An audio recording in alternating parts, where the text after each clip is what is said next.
Bonjour à tous et bienvenue dans cette vidéo d'introduction historique au droit, une matière généralement dispensée en L1 ou en capacité de droit. Je suis Charlotte Chambon, je suis élève avocate à l'EFB et à côté je suis aussi chargée d'enseignement. Je vous propose un cours complet et synthétique d'introduction historique au droit. Une matière d'abord à distinguer de l'histoire des institutions qui est plutôt focalisée sur le droit public alors que nous ici nous allons faire du droit public et du droit privé. Dans cette vidéo, nous allons voir le contenu du cours, les grandes périodes, mais aussi ce qui peut tomber, ce qui tombe et les grandes notions importantes de la matière. D'abord, concernant le contenu, eh bien, il faut, comme au collège et comme au lycée, bien avoir en tête que l'histoire se découpe en grandes périodes. Ces périodes sont marquées par des tournants historiques, par des textes importants, par des auteurs importants, et on va les voir aujourd'hui. L'Antiquité, le Moyen-Âge, l'époque moderne, l'époque contemporaine, des époques à connaître pour être bon et brillant en histoire du droit. Mais ce n'est pas tout. Nous allons aussi nous arrêter sur les questions qui peuvent être posées. Les questions que vous pouvez retrouver aussi bien à l'examen final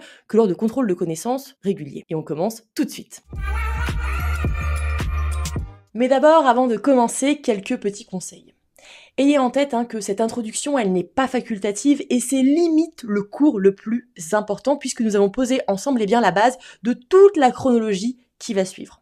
Ce que je conseille à ceux qui ont une mémoire peut-être plutôt visuelle, c'est de dessiner une prise chronologique et ensuite de la mettre dans un espace visible pour intégrer bien facilement les repères majeurs de la matière. Alors, premier élément, d'abord on va parler un peu de la préhistoire, mais pas tant que ça, puisque la préhistoire, c'est une période qui a existé, vous devez savoir qu'elle a existé, mais qui dans le cadre d'un cours d'histoire du droit ne nous intéresse pas forcément. Comprenez donc ce passage au néolithique avec cette sédentarisation qui va marquer le début de la propriété collective et les premières alliances communautaires.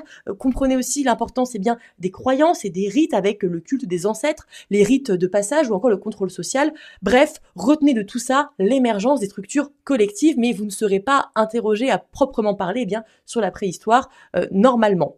Ce qui commence, nous, à nous intéresser, ce sont les premières civilisations avec l'apparition de l'écriture qu'on date aux environs de 3200 avant Jésus-Christ, où ça, en Mésopotamie.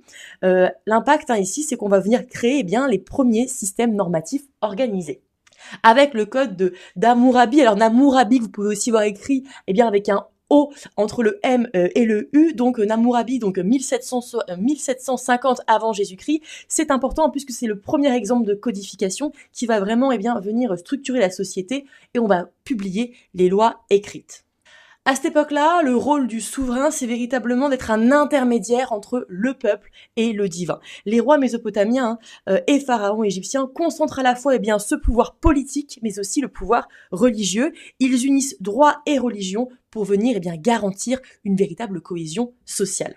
Nous poursuivons avec la Grèce antique. Alors, la Grèce antique, puis après on va voir Rome juste derrière. Ici, c'est le berceau de la démocratie, avec la démocratie athénienne, fondée aux environs du 6e siècle avant Jésus-Christ, qui va venir introduire la participation citoyenne et la séparation des pouvoirs. Et ces idées, elles vont nécessairement venir influencer nos démocraties modernes. Mais ce n'est pas tout, nous découvrirons aussi ensemble les lois et réformes de Solon et Clisthène avec le droit public, parce que ils vont instaurer véritablement des règles de droit public avec une égalité citoyenne. Alors quand même, on s'entend en excluant quand même certaines personnes comme les femmes ou les esclaves.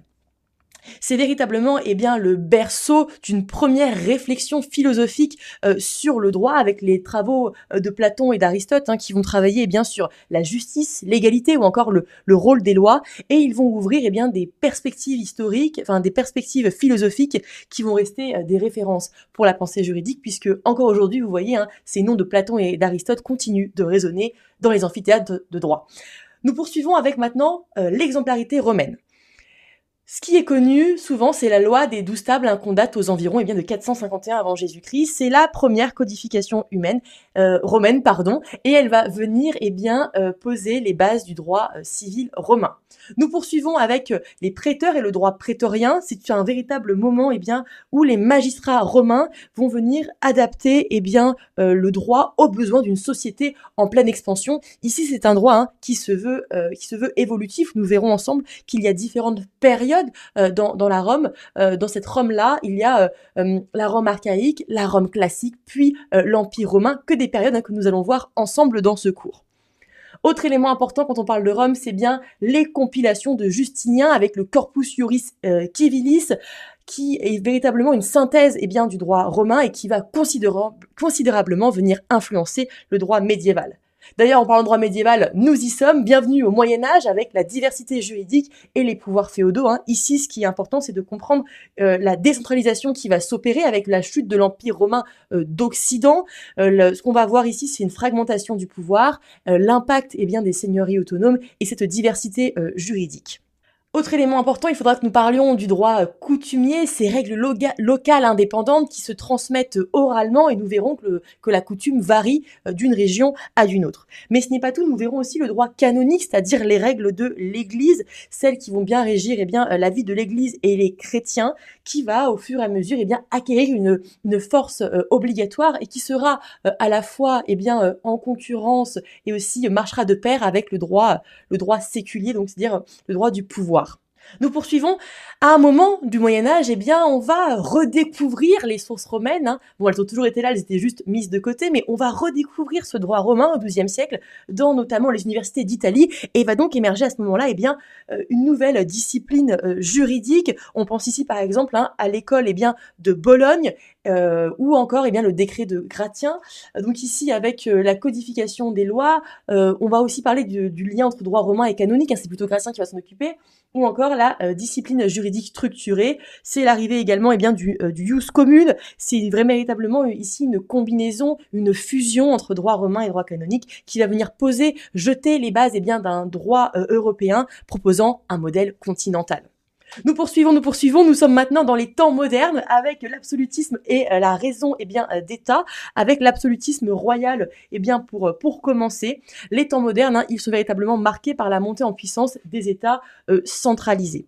Ici, gardez en tête deux choses. D'abord, le droit royal, puis plus tard, l'essor des théories de la souveraineté. Mais ici, on a véritablement un renforcement des ordonnances. Le roi, les pouvoirs du roi vont se renforcer avec un monopole progressif sur la législation. Le but va être de venir imposer son autorité en uniformisant les lois et en centralisant, en opérant une centralisation étatique.